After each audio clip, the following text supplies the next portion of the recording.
वजह से इतना ज़्यादा ग्लेशियर और कैलामिटीज़ और लैंडस्लाइड्स, रोड टूटने, देखिए आपको दिख रहा होगा कि कितने ज़्यादा रोड यहाँ पे भी टूटा हुआ है, जो पत्थर गिरे हैं। तो डेवलपमेंट जितनी ज़्यादा।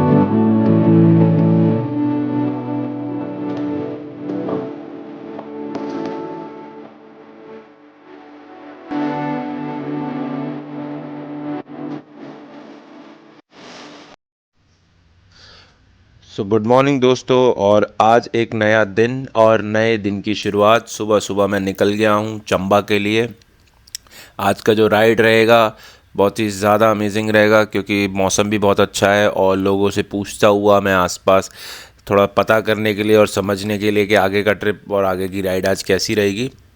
आज का जो ट्रैवल है वो ज़्यादा लंबा नहीं होने वाला, ज़्यादा राइडिंग नहीं होगी।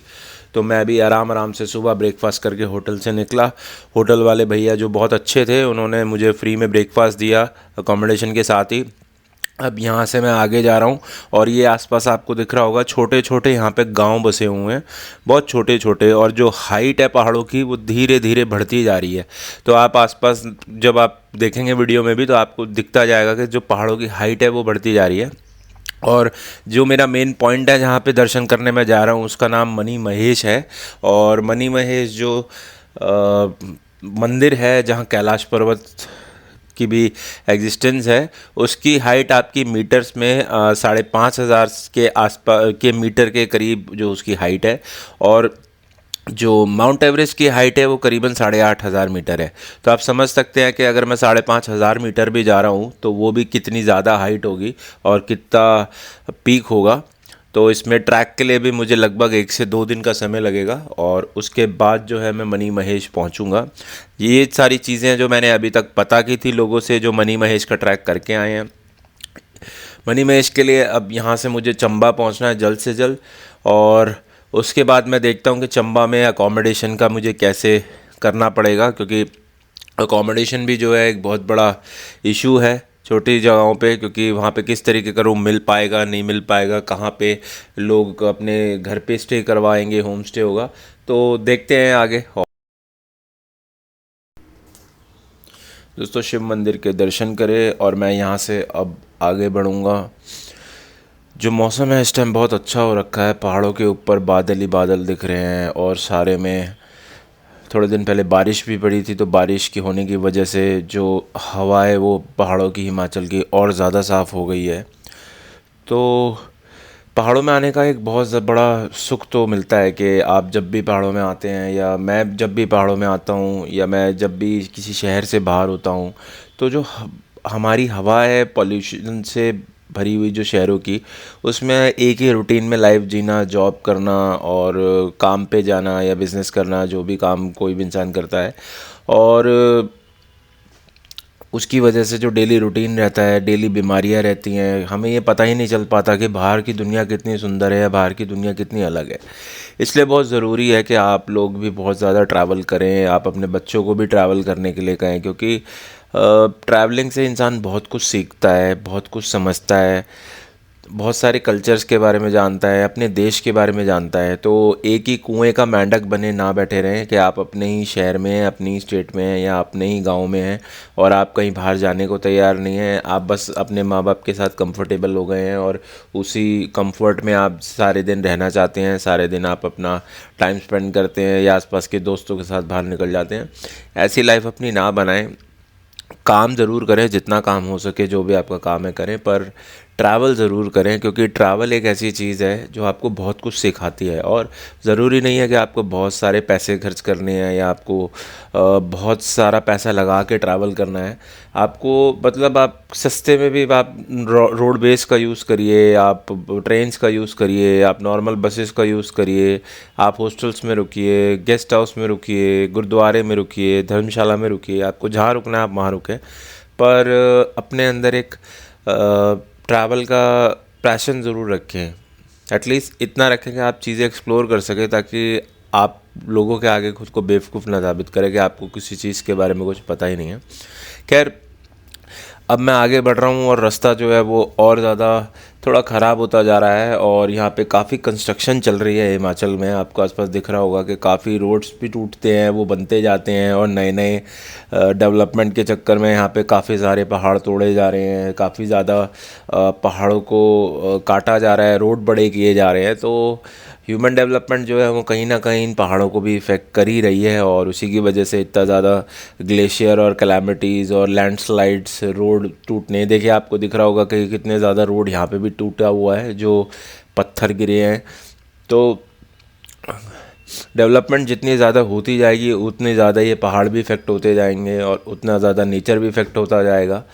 तो ज़्यादा से ज़्यादा न्यू एक्सप्रेसवे बनाने के लिए, ज़्यादा से ज़्यादा रोड चौड़े करने के लिए, ज़्यादा से ज़्यादा टूरिज़्म एक स्टेट लाने के लिए, उस स्टेट को बहुत ज़्यादा दर्द से और बहुत सारी चीज़ों से गुजरना पड़ता है, जिसमें उनको, स्टेट को, टूरिस्टों का कूड़ा कचरा और पानी गंदा होना या ओवर यूटिलाइजेशन ऑफ वाटर, ये सारी चीज़ें रहती हैं, बहुत सारी चीज़ों का डिफरेंस आता है। तो गवर्नमेंट को इतना डेवलपमेंट के बारे में नहीं सोचना चाहिए, कुछ चीज़ों को वैसे ही रहने देना चाहिए हमें, जैसी वो बनी है और जैसी हैं। क्योंकि बाकी शहरों की हालत आप जानते ही हैं, पर एटलीस्ट जो पहाड़ हैं, जो गांव हैं, इनकी खूबसूरती भी हम क्यों ख़त्म करते जा रहे हैं। इससे अच्छा हम किसी कुछ शहरों को सिलेक्ट करके उन्हें बड़ा कर सकते हैं, ताकि लोग वहाँ पे भी जाके काम कर सकें। और अब मैं आगे बढ़ूँगा चंबा के लिए। काफ़ी ज़्यादा डिस्टेंस जो ट्रैवल मैंने कर लिया है, और आज शाम तक मुझे किसी भी हालत में चंबा पहुंचना है, क्योंकि मेरे पास ज़्यादा दिन का भी टाइम नहीं है। और वैसे ही मैं काफ़ी लेट हो गया। डलहौज़ी के मैंने आपको शॉर्ट्स दिखाए थे, आपको आई होप सो डलहौज़ी बहुत अच्छा लगा होगा, क्योंकि डलहौज़ी पे मुझे रुक के इतना अच्छा फील हुआ, क्योंकि इतना अच्छा व्यू था वहाँ पे, और बारिश की वजह से पूरे का पूरा जो डलहौज़ी था वो बादलों में पूरा घिरा हुआ था आसपास। मतलब आप जहाँ भी खड़े हो आपके बादल ही बादल, और वहाँ पे इतना ब्यूटीफुल चर्च था, तो मैंने देखा था, आपको भी वीडियो में आपने देखा होगा। तो डलहौज़ी कवर करने से मेरा मूड जो है काफ़ी अच्छा हो गया। और उसके बाद अब आगे शाम तक मुझे कुछ भी करके चंबा पहुंचना है, और उसके बाद जो है मुझे मणि महेश जाने के लिए, जैसे कि मुझे बताया गया है कि 2 दिन का ट्रैक करना पड़ेगा। तो सुबह मैं मणि महेश के लिए निकलूँगा, और शाम को मुझे वहाँ पे स्टे करना पड़ेगा किसी जगह पे ही बीच में। और उसके बाद जब मैं स्टे कर लूँगा, उसके बाद मुझे दोबारा 1 दिन लगेगा, और फिर मैं मणि महेश पहुँचूँगा। हालांकि जब मुझे नीचे उतरना होगा तो वो तो एक ही दिन में पॉसिबल हो जाएगा, पर चढ़ाई करने के लिए मुझे 2 दिन लगेंगे, और इसकी चढ़ाई भी काफ़ी टफ रहने वाली है। ट्रैकिंग में मेरा थोड़ा गैप भी आ गया था, तो मैं थोड़े टाइम से ट्रैकिंग नहीं कर पाया। तो आई होप कि मेरी बॉडी उस चीज़ को सपोर्ट कर दे, और मुझे ज़्यादा इशू ट्रैकिंग में ना आए, क्योंकि मुझे इसी चीज़ का डर है कि अगर ट्रैकिंग में कोई दिक्कत होती है या कोई परेशानी होती है, तो पहाड़ों पे आपको मेडिकल फैसिलिटीज़ मिलना भी बहुत मुश्किल हो जाता है। आपके पास आसपास कोई मेडिकल फैसिलिटी नहीं होती, कुछ नहीं होता।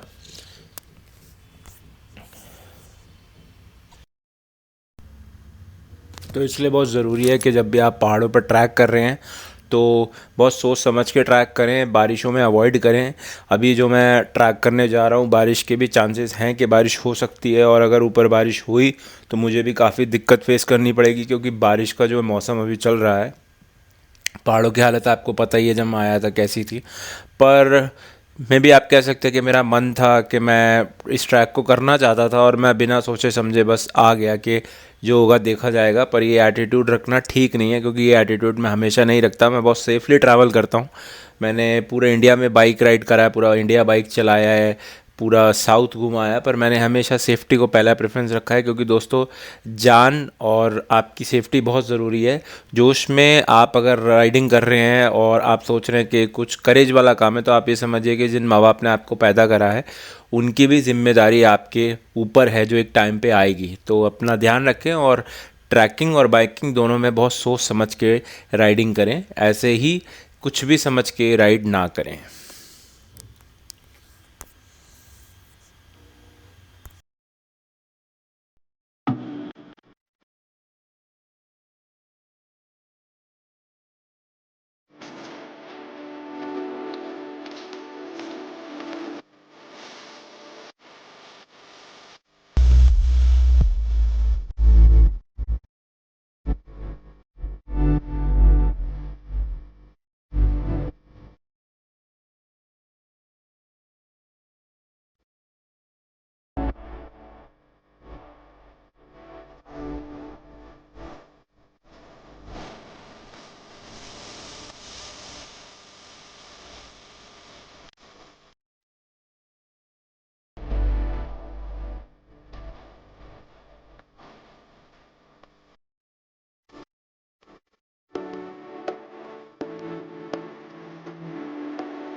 तो गाइज़ मुझे आज कुछ भी करके जो है चंबा पहुंचना है, क्योंकि उसके ऊपर है भरमौर और हटसर।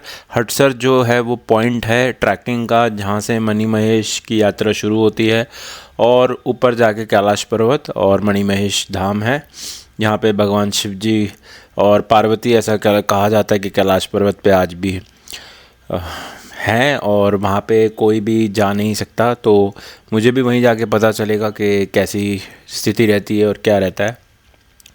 पर इस ट्रिप के बाद मुझे काफ़ी ज़्यादा मतलब अच्छा लग रहा है, क्योंकि बहुत टाइम बाद मैं हिमाचल आया हूँ, बहुत टाइम बाद मैं पहाड़ों पे आया हूँ।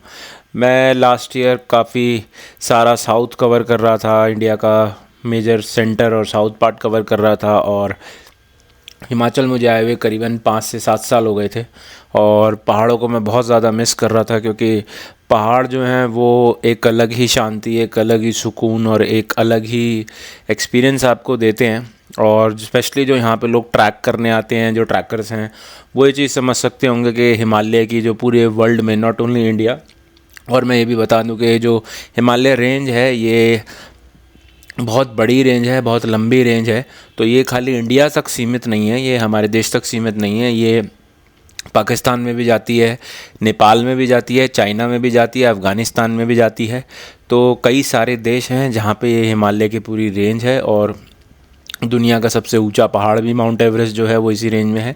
दुनिया के इनफैक्ट 10 सबसे बड़े जो पहाड़ हैं वो सारे हिमालय रेंज के अंदर ही हैं, जिनकी करीबन करीबन 8,000 ऊपर से मीटर से ऊपर की जो है ऊंचाई है। और बहुत सारे लोगों ने वर्ल्ड रिकॉर्ड बनाया है हिमालय के 10 पहाड़ों को चढ़ के और 8,000 मीटर से ऊपर के सारे पहाड़ों को ट्रैक करके। बहुत लोगों की जानें भी इसमें गई हैं, जैसे कि आपने सुना होगा कि लास्ट ईयर भी माउंट एवरेस्ट पे कुछ 200-250 लोगों का जाम लग गया था, बहुत वायरल हुई वो फ़ोटो भी। तो हिमालय जो रहा है पूरी दुनिया में लोगों के लिए काफ़ी ज़्यादा एडवेंचर और पैशन का दूसरा नाम रहा है। और यहाँ पे भी काफ़ी ज़्यादा लोगों को ट्रैक करने में और एडवेंचर करने में, पैराग्लाइडिंग करने में और स्काई डाइविंग करने में, सारी चीज़ों में पहाड़ों पे बहुत ज़्यादा अमेजिंग एक्सपीरियंस रहता है। और मैं भी इसी वजह से काफ़ी टाइम बाद जो है हिमाचल को एक्सप्लोर करने आ गया। इसके कई सारी बेल्ट्स हैं जो मैंने कवर करी हुई हैं, जिसमें मैक्लोडगंज, धर्मशाला, ऐसी बहुत सारी और भी बेल्ट हैं, चूड़धार ट्रैक, जिसके बाद खीर गंगा, कसौल, और अब ये रोहतांग पास, मनाली, कुल्लू, शिमला, और उसके बाद अब जो है ये मैं मणि महेश की साइड आया हूँ। ये एक अलग सा हिमाचल है। हिमाचल मैं पिछले 8 से 10 सालों से जा रहा हूँ, पर ये एक अलग सा हिमाचल है जो मतलब बहुत डिफरेंट सी जगह है ये। यहाँ पे मुझे बहुत अलग सा फील हुआ। ये आपका कमर्शियल हिमाचल जैसी जगह नहीं है। यहाँ पे आपको लोग मतलब उस तरीके से नहीं मिलेंगे कि आपको वो क्राउड नहीं मिलेगा, टूरिस्ट नहीं मिलेंगे यहाँ पे। यहाँ पे वो हमारी जो यंग वाली वाइब है वो आपको यहाँ नहीं आएगी। ये पूरा रिलीजियस जो है, रिलीजियस काइंड ऑफ आप समझ सकते हैं कि ये पूरा रीजन है हिमाचल की, ये पूरी बेल्ट है जो मणि महेश के लिए जाती है। और इसका रास्ता भी दिल्ली से काफ़ी अलग पड़ता है। जैसे कि मैंने आपको मैप्स में भी समझाया था कि हिमाचल जो हम दिल्ली से जाते हैं वो हम बेल्ट लेते हैं तो शिमला चंडीगढ़ वाली बेल्ट से जाते हैं या फिर मनाली की बेल्ट से जाते हैं। पर ये जो रास्ता है ये अमृतसर पहले आता है और फिर पठानकोट आता है। तो मतलब कश्मीर भी पठानकोट से काफ़ी पास लगता है। तो एक रास्ता हम हिमाचल में मणि महेश के लिए आए हैं, वरना वहाँ से सीधा जो रास्ता जाता है वो जम्मू के लिए जाता है और कश्मीर के लिए जाता है। तो मणि महेश का जो मेरा ट्रिप है वो बहुत अमेजिंग रहा। आज मैं किसी भी तरह चंबा पहुंच जाऊं, और चंबा पहुंचने के बाद मैं आज वहीं पे चंबा में स्टे करूंगा। चंबा में स्टे करने के बाद मैं अपने आगे की जर्नी को प्लान करूंगा। तो आप लोगों से भी रिक्वेस्ट करूंगा कि आप लोग भी व्लॉग्स को प्रॉपर्ली देखें, जुड़े रहें, समझते रहें, ताकि एक एक चीज़ जो मैं आपको डिटेलिंग में बता रहा हूं, अगर आप कभी कभी मणि महेश के दर्शन करने का प्लान बनता है तो आप समझ सकें कि कैसे आपको आना है। और दोस्तों, आपको जो आसपास एक गांव दिख रहा है धीरे धीरे आते हुए, यही चंबा है। मैं फाइनली चंबा पहुंच गया हूं। और यहाँ पे बस मैं आज अपना स्टे करूँगा और आगे की जर्नी कंटिन्यू करूँगा। आपसे रिक्वेस्ट है कि वीडियो को लाइक, सब्सक्राइब, कमेंट करने ना भूलें। और यहाँ पे आके मुझे भगवान शिव के दर्शन पहले ही हो गए, जिसका मैं वेट कर रहा था। तो भगवान शिव को याद करते हुए बम बम बोलेंगे और इस वीडियो को ऐड करेंगे। और नेक्स्ट वीडियो के लिए आप जो है एक्साइटेड रहिए, क्योंकि यहाँ से अब मैं आगे मणि महेश की यात्रा शुरू करने वाला हूँ, जिसकी वजह से भगवान का आशीर्वाद मेरे ऊपर बना रहेगा।